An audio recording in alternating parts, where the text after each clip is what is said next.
Sarah. I'm Nicole. I'm Dana. And welcome, Dana, again. As our guest we're talking about research in ABA and how important that is. So we'll start again because this is also Black History Month. February 1st is the beginning of that, and we thought it was super cool to be able to tie in some of that research into Black History Month to start off, and then we'll hand it over to Dana and ask her some questions and kind of go through the why it's so important. So we can't see now. Well, okay. Do you see how nice? I mean, we're gonna be like this. I'm claustrophobic, so maybe I should say on the other. So maybe, how about I go like this a little bit, and then I'll push it over, and then I'll scoot out, and just kind of be my voice. Is that okay? Because I'll introduce us then, and kind of what. All right. So we thought it was just really important to talk about the and celebrate. Oh, we just laugh all the time. It's right. We gotta have fun. So it's worth acknowledging that that there was definitely, we would like to honor two influential Black psychologists who conducted research among children that played a pivotal role in the Supreme Court's decision to deem racial segregation in public education as unconstitutional. So this ties back into our research, and we really want to celebrate those two psychologists. So I am going to segue over to Nicole. Okay, great. I'll read this again. Mamie Clark was the only Black student pursuing a doctorate in psychology at Columbia University. And she had a faculty advisor, Dr. Henry Garrett, who believed in segregation. Despite their differences in beliefs, Mamie Clark was able to complete her dissertation, Changes in Primary Mental Abilities with Age. In 1943, Mamie Phipps Clark was the first African-American woman to earn her PhD in psychology from Columbia University. She was the second Black person to receive a doctorate in psychology from Columbia, following her husband, Kenneth. Well, thank you, Nicole. Sure. In 1942, Kenneth Clark would be the first African-American tenured full professor at the City College of New York. Clark also managed to start a psychology department at the Hampton Institute in 1942, and he taught a few courses within the department. And in 1966, he was the first African-American appointed to the New York State Board of Regents, and the first African-American to be president of the American Psychological Association. Awesome. Cool. So that we thought that was super interesting in some of the research we found and wanted to celebrate that. So that really segues in to our guest Dana and kind of just talking about ABA, why research is so important to ABA, and they're switching. This is totally us, so welcome. We just supervise, And so my question to you, Dana, is, and we've already kind of practiced this part, so, but why is ABA so important, or treatment and research so important to ABA? Like, why? Why is that? Where's that link? And kind of tell us a little bit about that and how some of the field might have lost some of that potentially, right? Doing some delving, ABA is evidence-based, right? So what that means is that the practices that the science of ABA as a whole is concluded as effective, right? Through rigorous research. So there's a body of scientific literature out there that's been peer-reviewed by other clinicians in the field that deem what those interventions and procedures that they publish to be effective, right? And ABA is right now one of the only proven benefits for the treatment for autism, aside from other pharmaceutical options. So that's really cool to hear and to have a reminder of as well. So what makes ABA effective, right? So relying on what's current in the research, and then also what's the most effective, right? So we have an important responsibility as clinicians in the field. So we abide by an ethical code, and we want to make sure that we rely on scientific knowledge when we're making decisions. So we should be looking in the research, doing what's most current, and then also doing what's going to be the most effective, right? So recommending what's the most scientifically supported, but then also what's going to be the most effective for that individual. And because we all know clients have the right to the effective treatments. So research makes the treatment more effective, and it also protects clients from harm by implementing more outdated procedures or interventions. So I think across settings in ABA and based on some things that I've heard from families or different maybe podcasts or groups on Facebook, that there's a gap that's what's known in research and then what's necessarily applied in practice. So then I recently in a lead visit, we've had families ask us, well, why this group of people is asking, why is your son in ABA? And it's right, we're starting to get, sometimes, I don't know if you've heard, ABA is getting a bad name in a certain sense because they're using these outdated procedures, right? They're doing old school compliance training where it's all punishment based, or you're going to do what I say just because I told you, right? Instead of using the reinforcement piece. Well, I'm going to motivate that individual to do all of these and build their skills and teach them new things. Eliminating behaviors without teaching replacements. That was another thing that they brought up. And then also trying to fit a certain neurotypical like standard or a one size fits all approach. And I really do pride ourselves here at Sonnenberg, what we do and how we approach treatment, because I feel like we do consider what the family wants, but then we also are making sure that we're doing those evidence-based practices in therapy, like the use of reinforcement, natural environment teaching, functional communication training, all of those things. And that's really at the basis of what we do and how we approach treatment. So I really wanted to make sure that we discuss that because research is important, and that's why I'm seeking to do that more often, right? And looking to start up a monthly group of supervisors or anyone that's interested really to read some new relevant research and then talk about how can we apply it in practice, right? How can we replicate certain things and make what we're doing in treatment more effective? So why is this your passion? Like, what makes you, like you go, I gotta take this on, and I gotta teach people, and I've gotta start this group, and why? Why for you? Because I see what ABA can do, and I'm very passionate about effectiveness of what we do, and it's about making sure that these individuals that we have, and we have a limited amount of time to provide a service to them and make them the best that they can possibly be. Right. So I do feel like that responsibility always, and I always think about that in the forefront of my mind because I want it to be the most effective. So your outcomes. You Yeah. want your outcomes to be. It's interesting because I was talking about this with some of the administration yesterday and just old ABA, like old time school ABA.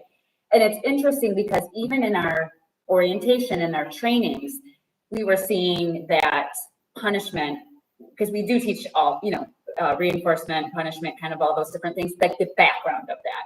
And then we had even talked about, I don't know, Nicole, you know more about this than I do, but we were seeing, like, should we even teach that other side that it's last, like you were saying, punishment, we don't go to punishment, but that maybe we shouldn't even do that because it's so end of the road, like it's just so different. So we were seeing in the orientation, like, do we even touch on that?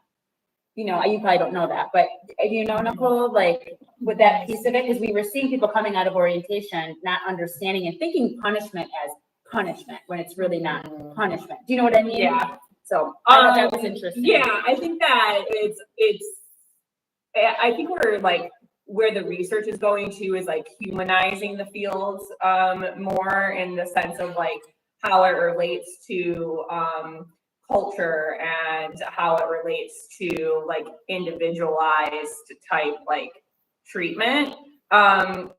Where when we talk about things like punishment, I think naturally as humans, we like think the negative things first too. Yeah. So rather than like talk about that, where are we talking about motivating operations, right? Where are we talking about reinforcement? Where are we talking about those areas?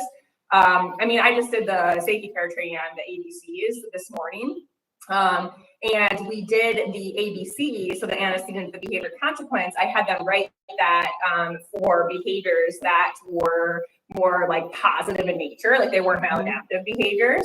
It was like the task was to like complete a puzzle. They had different activities they were doing. And the behavior was that they linked a puzzle piece to another puzzle piece. Right? And then the consequence was saying like, hey, I like how your puzzle's looking so far, you know? Yeah. And they got a little stuck because typically when we take ABC data, we are focused on the maladaptive behaviors because we're looking for a hypothesized function. Naturally, that's what we do. But it's behavior is not just that. And so when we don't have a full understanding, this is my opinion and these are my thoughts, right? But when we don't have a full understanding of what the antecedents are and what the antecedent modifications are to prevent some more like maladaptive behaviors or behavioral crises, then how do we fully understand punishment? When we maybe don't understand that reinforcement is a consequence intervention. And you are, your behavior is shaped to think of consequence as something negative in and of itself. And even when I say like reinforcement to somebody, they think about it as like reinforcement, like you're like forcing someone to do something rather than it being like something positive.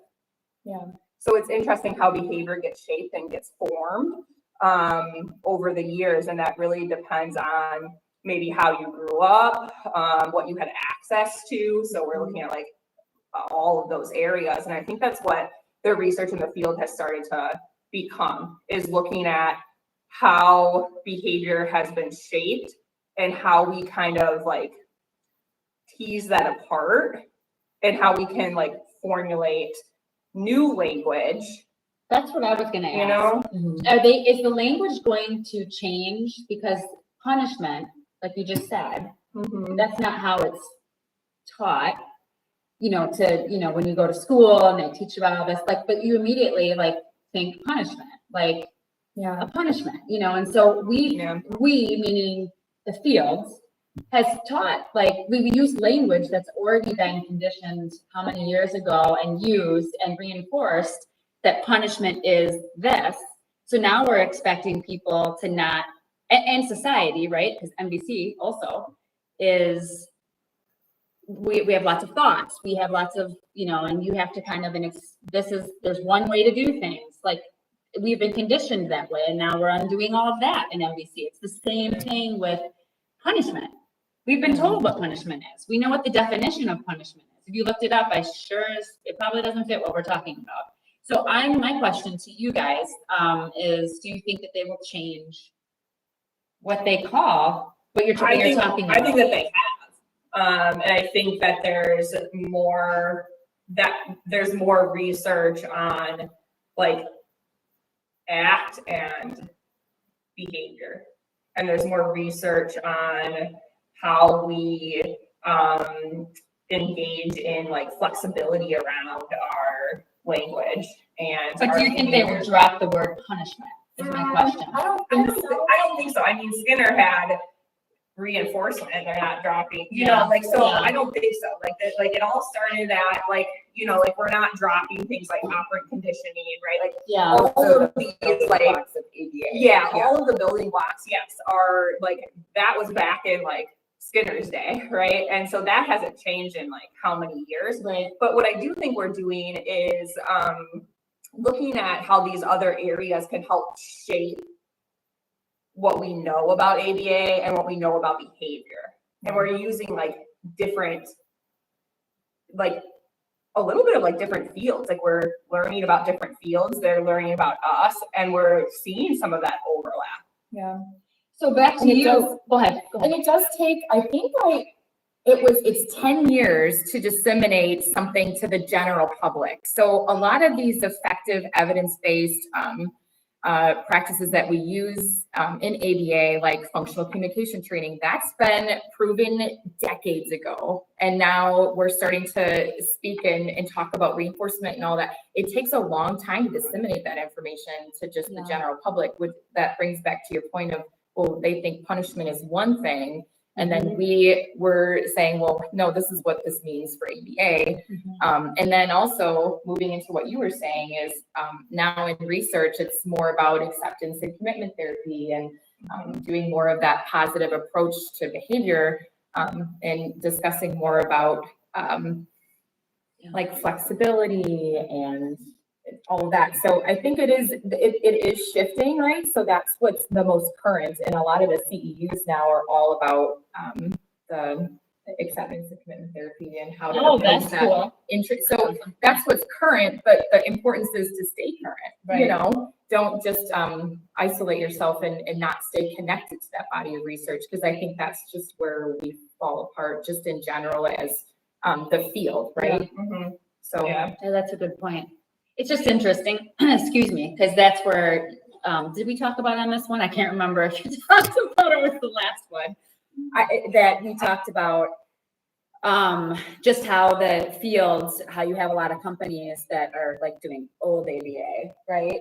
And you wonder if, yes, you need to be committed, you need to take your CEUs and you need to be current and somebody that makes the company is accountable for this, right? As it trickles down to your leadership team and so on and so forth.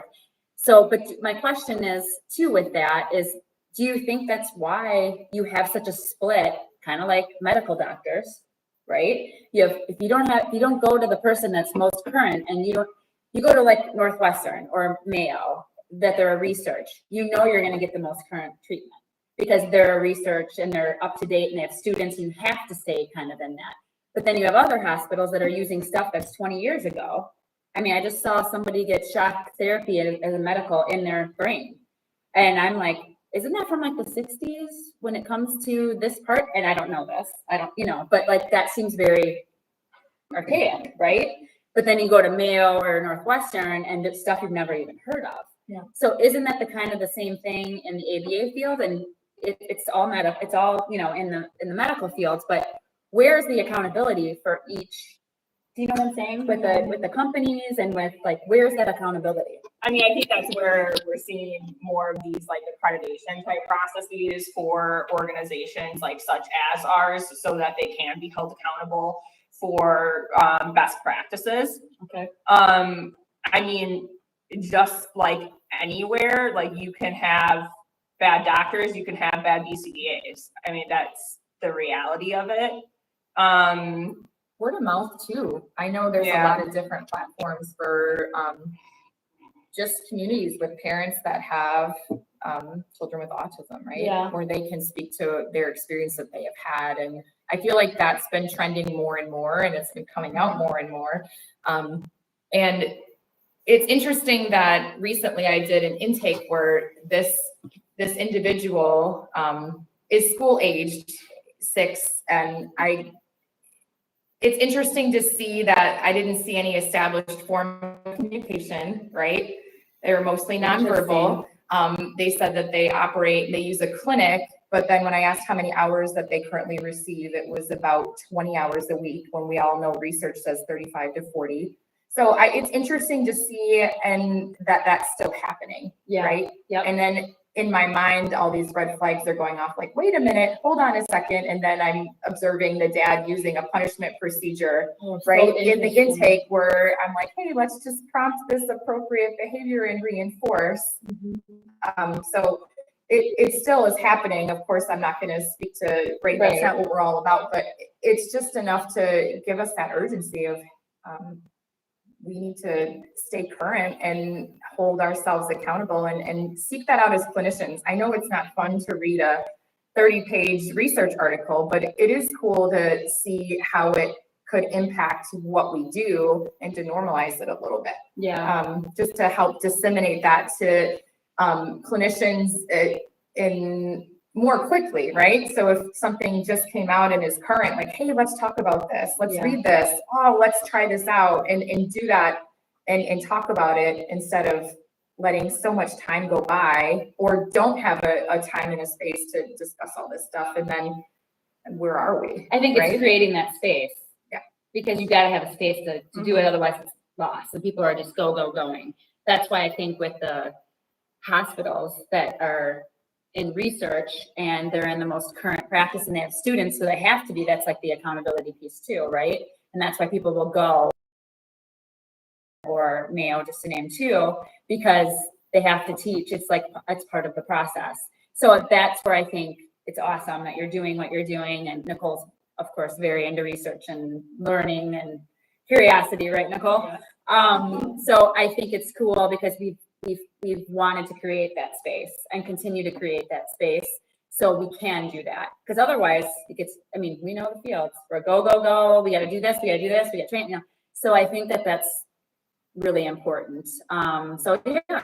So well, thank you for explaining that. I think it's awesome. It does keep us accountable, for sure, which is one of our values, accountability. So yeah. What else do you want to talk about as far as, I know you have some stuff there. Is there anything you want to bring up from what you want to talk about? Did you want to see how it ties into current changes in the organization and with different supervisors? Because I know that that's been something different too. Yeah. I think that without continued research and without research that is like published or that is like acknowledged, you will not get past some of the backlash of the field if the good stuff isn't shared either. And so what you see right now is you also have adults now who have come out of ABA programs. Oh, that's true. Who have experienced what ABA was 20 years ago, 30 years ago, right? Yeah. And it is very different now, but they're sharing their experiences. And unfortunately, that's what some of their experience has been. And so when we look at research, that's also a reason why, because I do a lot of like adult research in vocational settings and things. And that's also why there's not a ton of research on the adult population. And I hope now we're going to see a lot. Yeah. But it takes the people to do it and to continue to do it so that we have more knowledge and that we continue to grow the field and that we continue to learn. And so there are a lot of different areas that we kind of have like of interest for us here. We do treat a large population of individuals from all ages and all backgrounds. And that means that we do need to be up to date with like kind of what's going on in the field. I mean, I don't know, Dana, do you want to like share maybe what kind of research like you're looking into? Because I think that that's really interesting too, in possibly what could be maybe another function. Oh, let's hear that. Yeah, so in the field of ABA, it's argued that control is not a function, whereas I feel like a lot of supervisors have know otherwise, right? Where if a behavior, let's just say it's aggression, is multiply controlled, so it's controlled by it's a function is attention, access, escape, right? So by default, if it's multiply controlled, we always say that it's automatic, right? It's automatic in function, which doesn't tell us anything. And what we've discovered that control seems to be something that could possibly be a function. It's just we have to learn how to define it. Because when we are giving more options of choices or independence, or we maybe use some different reinforcement schedules that might increase some motivating value to make those choices, right? That seems to be more successful for that individual in treatment. So something that's really hard to define. So I think the key is learning how to define that. And I feel like we've treated a lot of individuals successfully that I felt had a control function to their behavior. They engage in that, and in those types of where behaviors are multiply controlled, the what you have to do in the moment shifts so quickly, right? So if it's attention, you have to provide this consequence or withhold all of that, and that's why I've been looking into more current research of the multiply controlled behaviors and how do we do that, because that's really hard when an individual exhibits certain behaviors that are maintained by different functions. Yeah, so it's a task, right? I don't know if I'll achieve the task, but I've tasked other BCBAs too out there. I know Maddox and Morgan. I know we talk about all of that we have to define that and make that define that and make control a separate function. But that's what's cool about it, because that's what research does. That's what and I think the important part too is the replication, because that's how we get to, okay, when we toilet trained, we did it like this 30 years ago. Mm-hmm. Then that changed 20 years ago. I remember being literally in, where were we? Somewhere. So a different like country or something, like outside of the US. And I remember sitting there and we were in a conference and literally they were talking about a procedure, potty training procedure. And they said, don't do this. And we were doing it. This is a long time ago. It was like 10, 15 years ago. And I remember going, okay, well, that's why we're here, because it was the latest research. It was what we were doing. And that's why we do what we do. That's why we replicate and why we take this and it gets replicated and you go, oh, this is what we should be doing. Or this part didn't work in this procedure, and so that's what I think is really important about and why research is so important, because you approve and disprove, right? That's the whole point.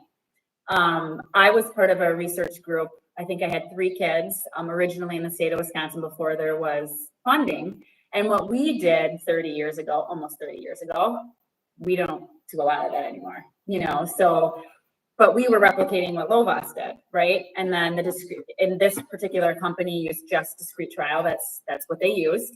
And you could see where there was some of the robot, like accusatory, environment. You saw kids kind of lose their affect and their, cadence and all that stuff. So you saw that. And so when that was a criticism, I can see why. Yeah.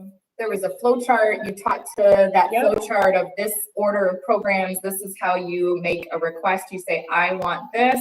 Yep. Right. This, right. Yeah. But I mean, if we wouldn't have had that, and that wouldn't have been the research 30 years ago, we wouldn't have gotten to like, oh, look what happens. So we know that it's not generalized. And even though they had generalized language, generalized environment, remember all those too? Like first start here, then go here. That's how it got proved or disproved. And you went to that's how national environment training came about, because you knew that it could be more effective, and it is more effective. And what's going to come in the future? What are we going to learn? It's just, that's what I think is so great about ABA. It's just staying current and making sure you're not falling back to something that was 30 years ago. There's a lot of us in the field. I've been doing this since I've been 18. So literally almost 30 years. So it doesn't even look the same. It completely does not look the same. So that's what I would also recommend for families, is just making sure what is their accountability process of keeping current, which is why we do a certification and a accreditation, because even with us, which is going to be another podcast, with our culture and inclusion and just backgrounds and like I can't even think of the word. What did you call it before? I just totally lost the word. You said something before with how we're including because of backgrounds people are raised, how people are, I can't think of Yeah, the, like their culture, like Like- cultural response. yeah, yep. That's a little of that. I mean, that brings that all in, right? Yeah. And so we were doing our accreditation and we do, we've had podcasts on nonviolent communication and compassionate communication. And in that accreditation, we were, I think, the first to say, I'm not comfortable with the way that this is, structured. And this is what we do with, diversity and equity and inclusion. And we presented that and we gave the research and this is back to your point. This is 20, 30 years old. This isn't new. It's just not new. It's new. It hasn't been Disseminated. and in the field as like, look at this aligns with ABA. The more I get involved, the more I'm like, this is ABA. It's a different way to disseminate needs, feelings, all of that different stuff. So again, that's just, I think we're the only ones that I know that do that. So just pay attention because we're going to change the field. But I mean, that's exciting to us, right? Because we really like that. But it's just another kind of area where you've got to push, like you're saying with the fifth, the control function or wanting to. And I've heard that talked about for at least 10 years, what you're saying too. So it takes a while to be talked about, then where does it land? Who takes control of it? Who starts the research? It's the same thing with the way that we're putting in MBC. And like ACT and all the other different things. It's there. It's got to be taught. It's got to be have somebody that has knowledge of it and can disseminate that. So again, replication I think is a big part of that, and somebody that's willing to start it, right? Mm-hmm. So, okay. So anything else that you guys want to mention? Is there anything in Sonnenberg anything else you want to say that besides your group? Dana or Nicole, I know this is a big passion of yours too, more with adults and kind of how we're looking at that. Is Sonnenberg going to take on any of this replication with research? I know we're a site that can, I need a site, right? Yeah. I think that right now I am like finishing up my dissertation so that I can have my PhD, so that we could also potentially look at doing like having a research team. I would love one to do research here. I think that we're we've done some like research pieces at the organization and things of that nature. I think that we bring something pretty unique to the field in how our organization runs and the areas in which we use in our like supervision and our mentorship of others. So I'd like to kind of get into that at some point. And yes, there's this whole like adult world that also needs to be opened up a little bit more because the more research that you do also affects the funding that you receive. So it kind of goes hand in hand. So there's some advocacy work that needs to be done. There's research that needs to be done. And I would love to have a team someday, yes. Awesome. All right. Well, I think that I don't think we can all get on the screen at the same time. Can we? So thank you for joining us again. And I hope that this was informative and we will see you next month. Bye. We know how to turn it off, you guys.